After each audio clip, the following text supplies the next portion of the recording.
Dr. Mabila Mathebula, Hi, Stan. how are you doing? I'm fine, and how are you? We are very, very well, Dr. Mabila Mathebula. You know, today, you see, I decided not to bet, And last week you said you don't want, people to actually memorize you.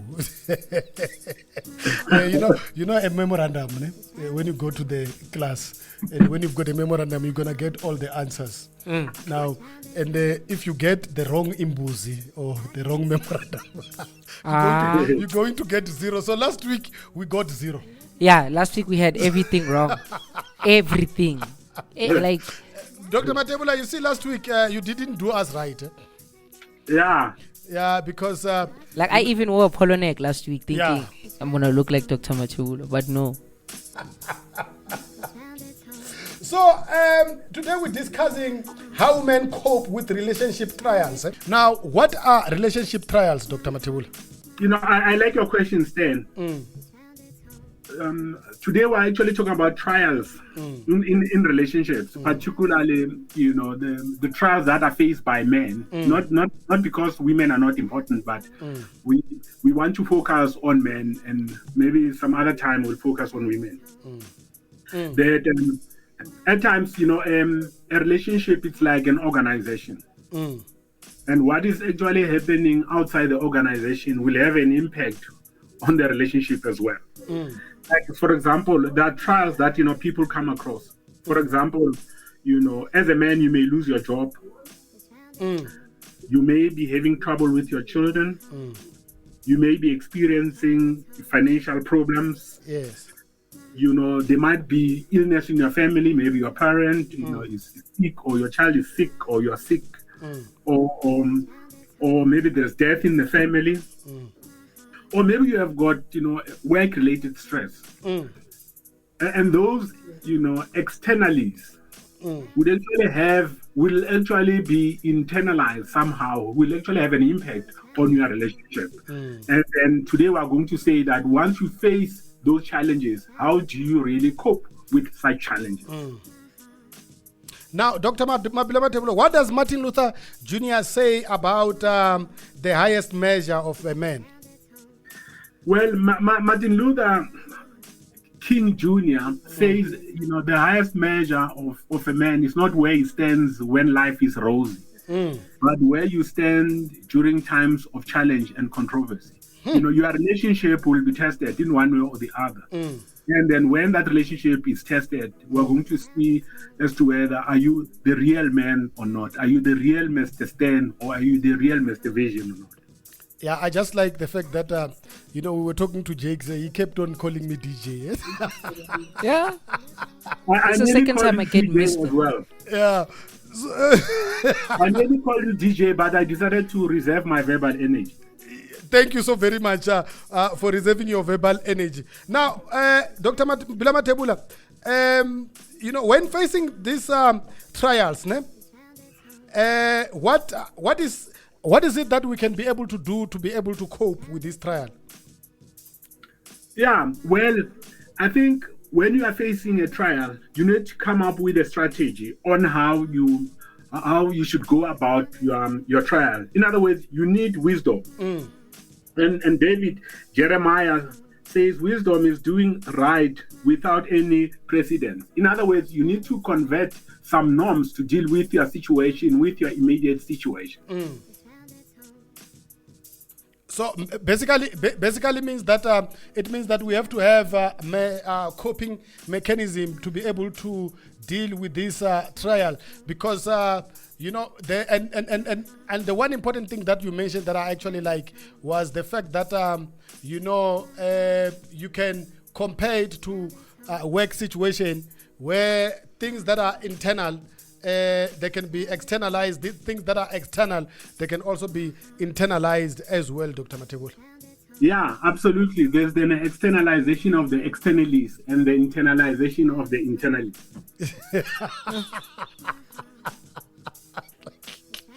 Now, Dr. Mabila Mathebula, is there a way of escaping this trial? Yeah, John Gray, in his book Men Are From Mars and Women Are From Venus, he actually says that normally when men are faced with challenges, life-related challenges, they go into what he calls a cave. You know, and then that's where they escape to. But I'm going to tell you the behavioral indicators. How will you know as to whether a man is in the cave or not? Yes, I want. That's for our ladies to know as Yeah. to whether is your husband in the cave or outside the cave. Now the question is, how will we know if a man is in a cave? So it can be your husband, your girlfriend, you know. Mr. Stan, your girlfriend won't be in a cave. It's a man, but you said it's your husband Did I say husband? at first. Oh, okay. Thank you for that correction. You know, sometimes Yeah. this tongue decide to sleep on its own.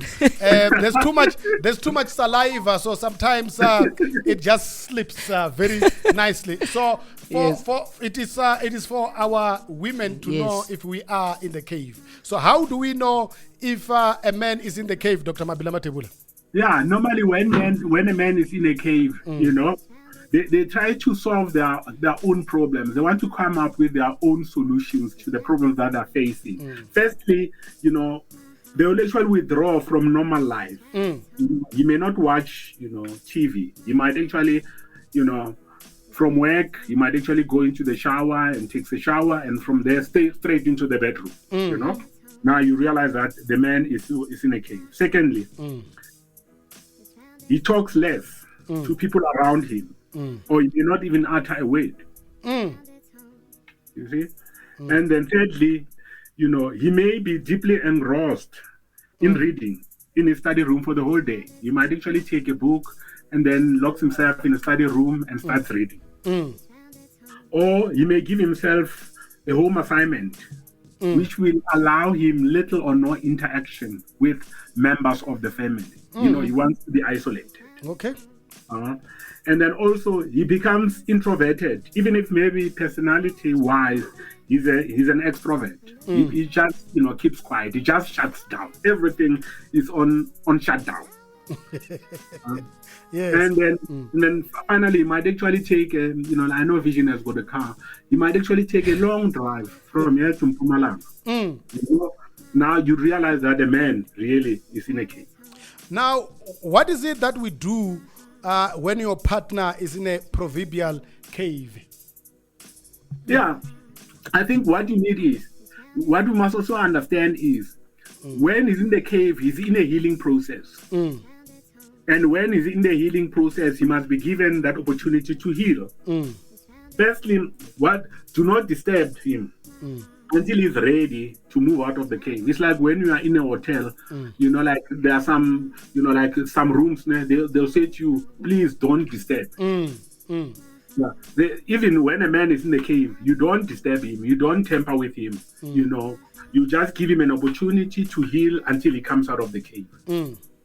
And then secondly, you need to support him, you know, take care of him. For example, if he needs food, if he needs drinks, whatever he needs, whatever his needs are, you just actually give him what he wants, you know, when he's in the cave, because he's in the healing process. And let's underline the word, you know, whatever he needs, right? Yeah, whatever he needs, you give him, you know, whatever his needs are. And then you know his needs better. All right. Number 3. So even when he needs water. Yes, I was also thinking water. Oh, okay, all right. Yeah, now you know his needs holistically. you need to take care of him, you know, holistically. You know, you need to support him, you know, in terms of the needs. And the third one. And Stan, I know where you want to lead me into. You know, because you might actually know that, you know, this guy is now depressed, he's trying to look for solutions and the like. He may not be, you know, he may not actually be in a sexual mode. You know? Yes. You know, but he might be hungry, he needs tea, he needs food and the like. But because he's trying to deal with some of the issues, you know, he might not be in a sexual mode. Now you need to give him an opportunity to calm down holistically. And have his he time, or what is called give me my me time as well. Dr. Mathebula. Yeah, because once he comes out of the cave, everything will be normal. You go back to normal. So does that mean that a cave is not permanent? No, a cave is not, it's not permanent. And I think that you give him space and don't interfere with his privacy. Because, being in a cave, you want your privacy. And then don't tamper with his privacy. Give him his privacy. Give him the latitude to be himself in that cave until you come out of that cave. Dr. Mabila Mathebula, so if this man, and this woman, the woman knows that he is a bit suicidal,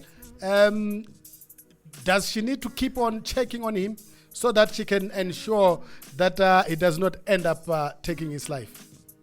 Yeah, because being in a cave does not mean that you'll commit suicide. Being in a cave simply means that you are trying by all means to go through a process of some introspection. And then, as I said to you, with women, it's a different ball game altogether. They ventilate. When they are experiencing trials, they ventilate. They want to talk about it. But with us, we go into the cave. We are not going there to commit suicide. We are going there to introspect. It's a process of introspection. Finding oneself, in order to ensure that you actually understand all of the things that are happening, to also clear the uncertainties that might be around you. And the good thing about it, Dr. Mabila Mathebula, I think when one is sitting by themselves and introspecting and thinking very deeply, there's quite a lot of things that a man can come up with. Some of the greatest ideas as well. Yeah, absolutely. For example, if you read about His Holiness Jesus the Christ, whenever he was in a cave, he would actually go to the mountain. He would actually pray, or he'll actually go to the sea. That was his cave. He'll actually go somewhere, or he'll go to Bethany, where Lazarus' home was. That was one of his caves. Where he went through some introspection. Is there a reason, for instance, why as men we are actually wired like that, differently from women?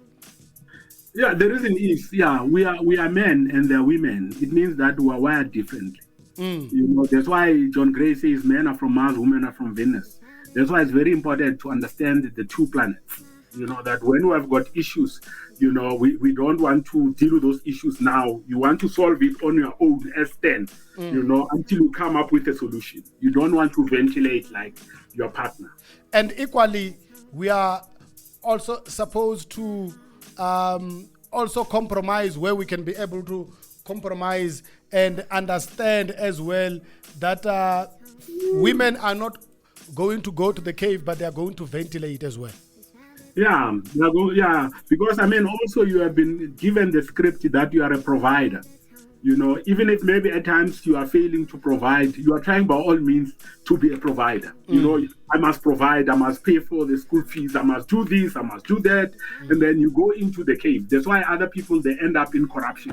I'm saying that, in order for me, this thing is burdensome. Maybe I'll have to be involved in some corruption so that I can actually provide for my family. Maybe I need to go for house breaking. I need to go for all this and that and that and that and that. You see, now that is the man in the cave. Now, you see, a man in the cave come up with a whole lot of things. Dr. Mabila Mathebula, now, what is our quotation for today? Well, our quotation is from Socrates. And then it goes, I will have to teach you two sciences. Firstly, how to hold your tongue, and then how to use it. Hey, that is very interesting, Dr. Mabila Mathebula, because other people's mouth works like a machine gun, right? A loaded one. And it is actually very difficult for them not to pull the trigger. Yeah, no, I fully agree with you. So those are the two things that we have been taught, right? Virgin? I'm just thinking how to hold the tongue and then how to use it. Then you saying there's other people who can't hold back. Okay, go on, Vision. Vision today is on fire, eh? I was just thinking about what Mr. Stan is saying. I thought he was gonna continue and might say sometimes I don't know how to hold back, especially when we talk about certain artists. Dr. Mathebula, I knew Vision was going to be facetious about this thing. Here's this word again.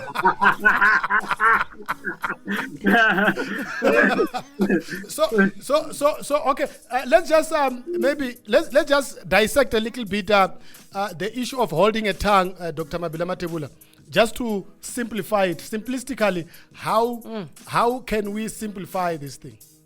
Yeah, to simplify it, it simply means that when you are faced with a challenge, it's not always the case where you have to say something. At times you have to reserve your verbal energy. And then and more often than not, when we are faced with controversy, we want to respond, or maybe want to react, and instead of reacting, you need to respond. By keeping quiet, you are responding. Yes, it's a form of response. So which basically silence says 1,000 words. Which basically means that this particular person, according to what Dr. Mabila Mathebula is saying, is that you were able to hold your tongue, and you will also be able to know how to use it. Yeah. Okay. With Silence. A person who has been to the cave, because you thought about your situation. You come there being matured. You know exactly how to hold your tongue and how to use it. Yes. Because you are matured. A cave gives you some maturity. Exactly. Because you introspected, you found yourself, you had your me time, and you thought about a whole lot of things where you were wrong and where you were right, and how to be able to solve the issues that you have. Yeah, and after the cave, you can go back to your bedroom. Yeah, and then when you go back, so is that self-explanatory, Vision? Yeah, you can go sleep. Yeah, like I said, I knew he was going to be facetious about this issue. No, but then you can go sleep. You can go to the bedroom. Yes. And sleep in peace. You see, Dr. Mathebula agrees with me. No, did he say in pieces? No, he said in peace. He said in peace, not pieces. I said you can go sleep. Dr. Mabila Mathebula would like to say thank you so very much. That was very insightful. Talking about being in the cave, and also when you come out being matured, and when you are matured, you are able to hold your tongue and even know how to use it. And when to use it. Yes. And Vision, I'm not saying to you that you must go to the cave now. You must actually, after this show, you must go back to your girlfriend and love her. Need I say more? No cave today. Oh, okay.